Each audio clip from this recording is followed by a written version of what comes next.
Good morning, Nigeria. Good morning, Nigeria's federal capital city, Abuja.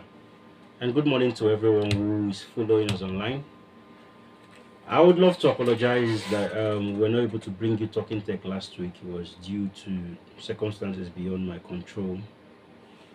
Welcome to Talking Tech, your finest tech program on radio in the federal capital city, Abuja. And we're coming to you live from Vision FM 92.1, your community friendly radio. On this show, we discuss everything technology from how technology has continuously dictated the pace of human civilization to how it has enthroned nations who have embraced it as world powers. We discuss new and emerging technologies and how these technologies will shape our societies, how they will shape businesses, and how they will also dictate governments across the globe. We've always brought to expert views from and expert and professional opinions from tech bros. We've always had Texas in the studio who always give us professional analysis. We've had tech CEOs, and we've brought you various exciting updates from indigenous tech companies. On today's episode of the program, we will be discussing something that is affecting us all at this point. At this point in time, we'll be discussing the role that technology played in the just concluded 2023 national elections, the presidential elections, and the National Assembly elections, basically. Don't forget, I'm your host, Ifan Ize, the tech guy. You can follow me on social media. You can follow me on Facebook. On Facebook, it's you can find me at the Tech Guy. It's spelled DEETECHGUY. And on Instagram, you can find me at D_Tech_Guy. That's spelled DEE_TECH_GUY. I have my co-host with me in the studio today, Ikenna Uche. I would allow him to introduce himself. Hello, good morning Abuja, good morning Ifeanyi. Thanks for having me. My name is Ikenna Uche. I'm a business technologist from Tech Media Maven. We're focused on providing tech and media solutions to businesses and individuals. Once again, thank you for having me. All right, thank you very much, Ikenna. We'll go on a very short break, and when we return, we will go straight into our conversation for the day.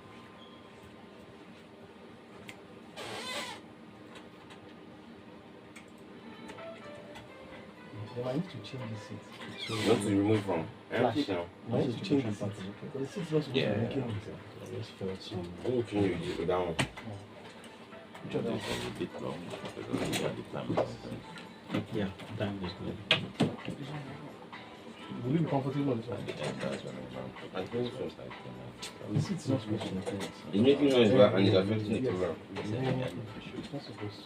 Let's not do that. When you What's that? Right? Okay. Welcome back. You're still on Talking Tech with Ifan Ize, the tech guy.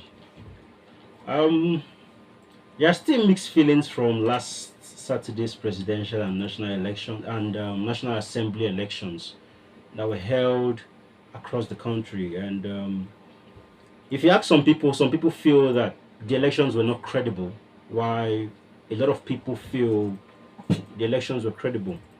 But whatever your position is, there's definitely a big questions on a very big question on almost everybody's mind, and that question would be, why do we still have some of the election challenges that we've always had in the past, even after over 105 billion naira was spent on procuring accreditation devices.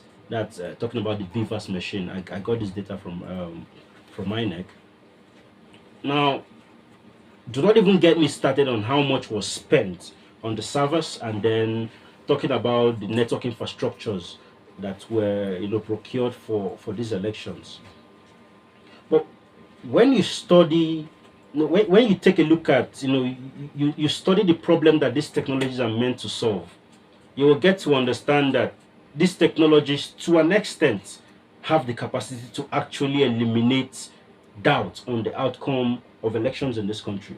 No matter how basic these technologies are, they actually have the capacity to eliminate doubts on the outcome of elections in this country. But despite the deployment of technology in last Saturday's elections, there's still a lot of doubts on the credibility of Saturday's elections, and you can see this in what's happening in the coalition center, in National Coalition Center. And for obvious reasons, doubts are also being casted on every technology that was used on Saturday, from the Beavers machine to the availability of network, for transmission of results to the IREF, to the IREF platform, down to the servers that were used. The work that I and Ikenna have here today is to analyze these technologies. Now, we'll also see how these technologies were used on Saturday. We'll look at their flaws and how how these technologies can be improved. Ikenna, are you ready? Yeah, sure. It's a very sensitive conversation, but it's a conversation that's very important at this time because a lot of people do not understand. There are a lot of questions that have been left unanswered, especially when it comes to the technologies that were deployed on Saturday. And that's why we're here. That's why we're here, basically. Yeah. So now, how does the INEC technology work? The entire technology from the Beavers and down to when this data, right from when this data is being captured from by the Beavers down to the servers and the IREF. Okay, so let's use a top-down approach. Let's start from the known to the unknown. Generally, why do we use technology? We use technology for two things. One, either to solve problems, or two, to improve existing solutions. Yeah. Okay. Now, in the case of INEC and our elections, what was the problem? In the past, we have had issues with overvoting. One, we have had issues with human interference during coalition. Two. So, technology was introduced as a way to help curb these challenges. Yeah. And now, let's go to what INEC has on ground. In the past election, one of the technologies they introduced was the use of card readers, if you remember. Now, they have gone a step further in this election by introducing what we now know as the Beavers. Yes. So what does the Beavers do? The Beavers is meant to help with the accreditation of voters primarily. Now, how does it work? As a polling unit officer, you're the only one approved, more or less. As a presiding officer. As a presiding officer, you're the only one approved to accreditate voters. So what INEC does is they give you a special login to their own portal that is used for the accreditation, which only you has access to. And after you log in, the login is not just the username and password. It also involves facial recognition, so that even if you share that password with someone, once it comes to the point of facial recognition, the system will not recognize the other person's face because that's not what's stored on the database. Yeah. Going further, okay, let's say you have successfully been authorized to use the app. That's the presiding officer now. As the presiding officer, you open the app. Each polling unit has a pre-downloaded database of all the accredited voters for that particular polling unit. And all that you're supposed to do with the machine is verify how many of these accredited voters are present in my polling unit. So it's more like a class attendance. I already have a list of all my students. Now I want to know how many people are in class and how many people are not in class. In class, of course. Good. So that's for the accreditation purpose. And let's say you've successfully done that part and you have known how many people are there and how many people are not there. You have told the rest, please, this is not your polling unit. Go and find your polling unit. You have solved the issue of overvoting just by that simple technology. Now, what's the next phase? The voting proper. You go ahead, you cast your votes. Let's assume everything goes smoothly, and the end of the day, what's the next step? You collate the results of the votes. You count the numbers. You finish counting the numbers, you get your figures right. Now there's a form where you're to fill in whatever are the recorded figures for the respective parties. Yeah. After that, what's next? That's another very important part of the issue. So what INEC designed from their own platform was so that we promote transparency. There's an option of digital proof so that the citizens can get to see what actually happened in the polling units. So what they do is now you're to access in a different part of the portal where you capture the digital proof of what transpired, the results that transpired through the voting and upload it to the INEC service, both for the INEC officials and the general public to Yes. have access to.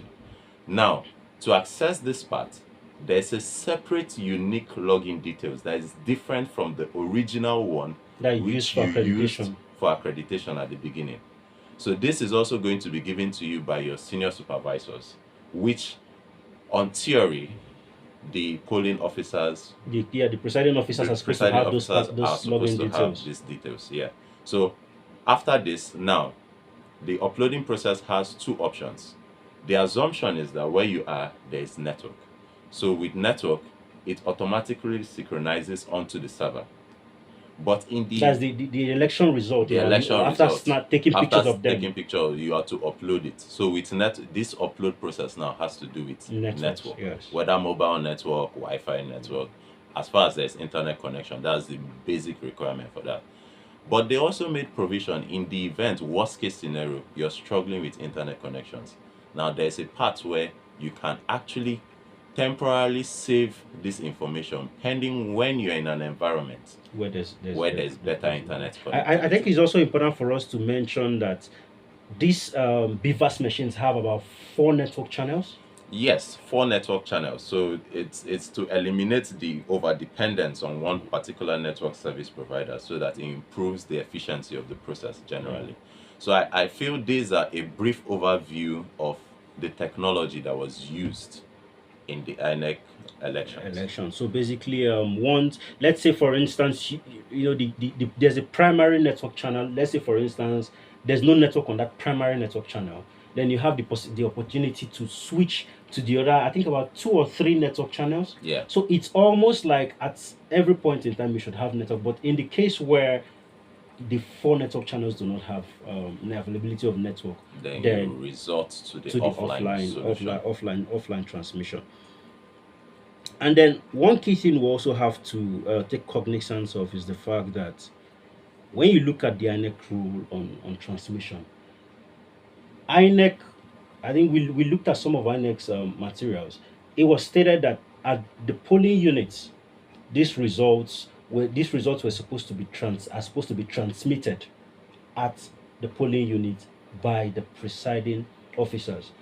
So you remember when I made reference to the 2 problems, and the first problem was overvoting. Yeah. The second problem was to reduce the level of human interference in the coalition process. Yes. So that was the wisdom behind this guideline, that these results be transmitted at the polling unit. Yes. So that even if there are malicious intentions hovering around the corner, it curtails that particular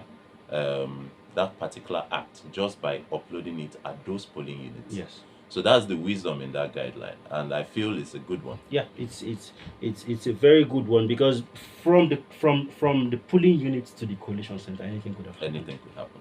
Anything can basically happen. So now we understand Annex technology, how it works, and Yeah. then we also understand one ground rule. Yes. The results are meant to be transmitted at the polling unit. And when you look at the And sorry, just to point in, when we talk about transmission doesn't completely say online transmission. yes, Whether online or offline, yes, these results just have to be transmitted at that polling. It improves the trust that the people should have in the process, because the idea is they are going to also be polling party observers yes, from the respective parties. Let them see that in their front you actually transmitted the results. these results. And I think we saw this in some of these of season elections, like the Osun State election. Mhm. We saw it happen like that. But now let's now discuss what went wrong. Okay. I'll allow you to take the floor. So when you now look at what went wrong on Saturday's election, Yeah. for me, one key thing that went wrong was the fact that a lot of these results were not transmitted at the polling units. Which is, yeah, that's actually very accurate. And Because my own polling unit, the results were not transmitted. The results were not transmitted at the polling units. so that goes against the guideline. For me, it goes against the guideline. Because the results, we were told to, our results were taken to the collation center. Okay. for transmission. So what was the reason given behind why the result Now, had to be different? now that takes me to the second thing that went wrong. Okay. Our presiding officer informed us that he does not have the password to transmit results. And for me, initially we doubted it. We doubted that as a presiding officer you had, because then a lot of people did not understand how the BVAS works. Okay. People were asking him, you had the password to do accreditation. So they were suspecting him for Yes, that he had the password, but they didn't so know it was two different it was two different credentials. login credentials. But now it was later on at about this was happening like the wee hours of the morning, 2 a.m., 1 a.m., 2 a.m. It was later on people now got to understand that these guys might not be lying. We called, he said his SPO had the login details. We called the SPO, the SPO Who is stopped an taking SPO? out. That's the his supervisor, basically Okay. supervising Senior senior presiding presiding officer, officer. basically. We had to take our results to the collation center, Okay. and it was at the collation center where we were told that this result will be transmitted, maybe online or offline. When we got to the collation center about 3 a.m., there was nobody to transmit results. And I saw a whole lot of results from various polling units just lying down on the ground. So for me, I think the key problem that was supposed to be solved by the BVAS machine on Saturday was not solved. Because the main thing was for the BVAS machine to capture and transmit results at the polling unit to avoid manipulations. But as long as these results were not captured and transmitted at the polling unit, then it also gives room for manipulations and doubt. So for me, those are key things that went wrong. The fact that the collation officers did not have the passwords, the login details for transmission, and also the fact that results were not transmitted at the polling unit. Now Is this in any way connected to the press release from INEC explaining? So you now basically look at the fact that some of these guys, at some point, they said they had the login details, but at some point they said their login details were no longer working. Okay. So what could have happened?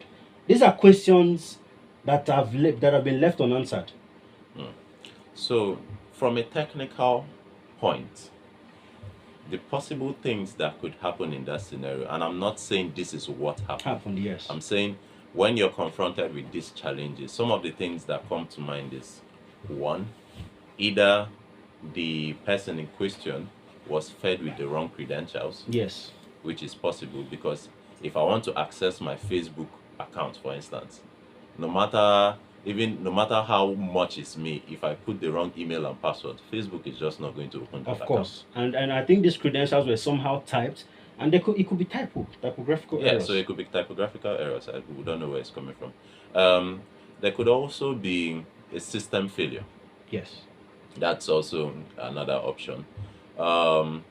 It could also be the fact that depending on the level of control that whoever it's the admin has to it, some of these credentials could be active at certain times And then deactivated at certain and times. deactivated at certain times. These are possible scenarios. Of course. Yes.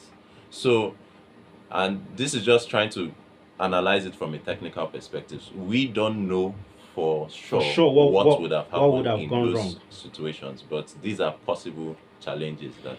And for me, another thing that went wrong, especially from when you look at INEC side of things, I think there was a circular that INEC released yesterday. There's a point I want our listeners to hear. So if you could help us read that part. Okay, so there's a particular paragraph, and it reads: "The problem is totally due to technical hitches related to scaling up the IREV from a platform for managing off-season state elections to one for managing nationwide general elections. It is indeed not unusual for glitches to occur and be corrected in such situations." So essentially what I understand from this is that what they used, or the resources they used for these elections, were more suited for state Elections, elections yeah. than the scale For individual state for elections. individuals. Well, than That's the off-season scale elections. which they were operating at the present moment. And Well, what do you make of that? for me, what I make of it as a technical person, especially as a network engineer, is the fact that these servers are this a lot of the iRev I believe is works on a cloud service. Yeah, the IRF is tied to cloud computing. It's tied to cloud computing. Mm. And when you look at a lot of these social media platforms like Facebook, even look at our local e-commerce platform, you look at our e-commerce platforms like Jumia, Mm. they all use cloud services. Yeah. And And one of the selling points of cloud services is the ease of scaling up or scaling scaling down. down. So when there's high traffic, It automatically it scales au- up. your server space automatically scales up, and when the traffic is low, it scales down. Yeah. What it does for you is when it scales down, you're paying less at that Yeah. point in time, and when it scales up, you're paying more. For those that don't understand, what we're referring to is the computing power. Yes, the computing space basically and the computing power. Now, for me, I think for INEC to say that this was the challenge, that they did not plan, they did not envisage this much traffic, and that a lot of they did not envisage that this election would need this much computing power. Then what happened to a load balancer? Because basically what a load balancer does is when there is much traffic and when much computing power is needed, it automatically scales it up.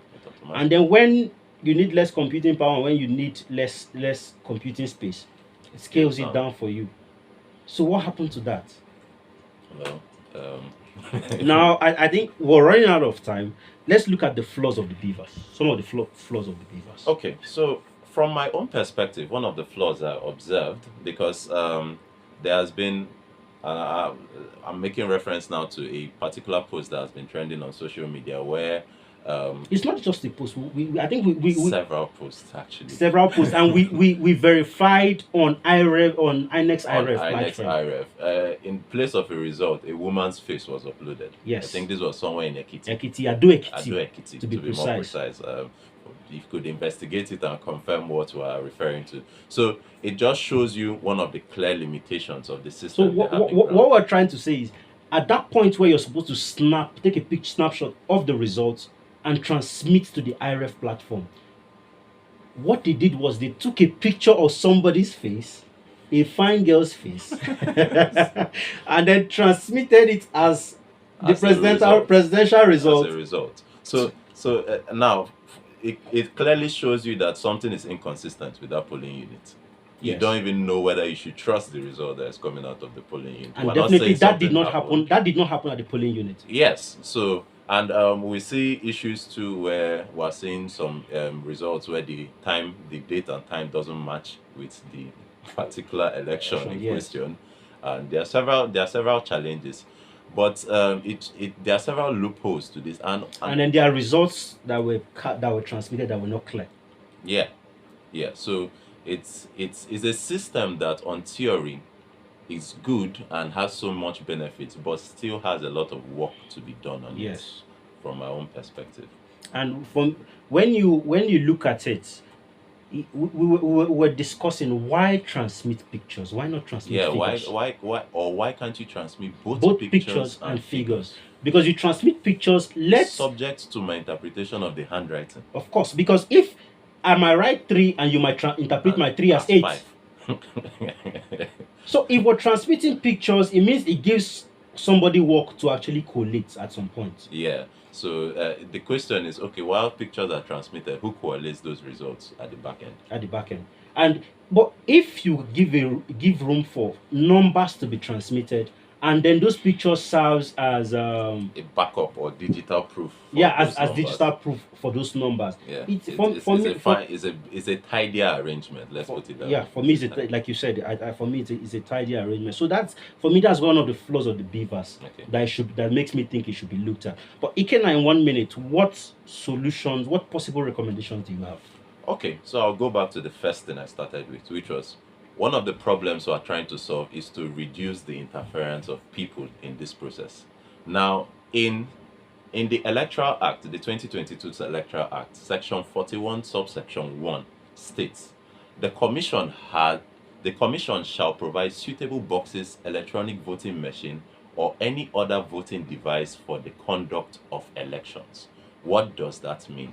It means even the process of elections doesn't necessarily have to be as manual as it is today. We could actually use digital electronic voting So machines. yes, people can actually vote electronically. Yes, and it removes that process of the machine counts the votes, the machine collates it, the machine Does everything. and the human interference is drastically reduced, which means we could have more transparent results. All right, thank you very much, Ikenna. I think that's all we can take on Talking Tech. Today's episode is saying that technology is important in elections, and for INEC to introduce technology means they know the importance, and we applaud them for introducing technology. But I feel that this technology and the use of this technology has to be improved, in further elections. Yeah. So thank you very much, Ikenna, for Thank you coming for on having Talking me. Tech. Thank you for Abuja. And to our listeners, thank you for listening. Until as INEC is collating the results, let's keep our calm. No matter what happens, let's keep our calm. If the result does not favor you, the law has given room for candidates to take matters to court. So let's not take laws in our hands. Thank you. Until I come your way next week, Tuesday, have a fantastic week. Bye for now.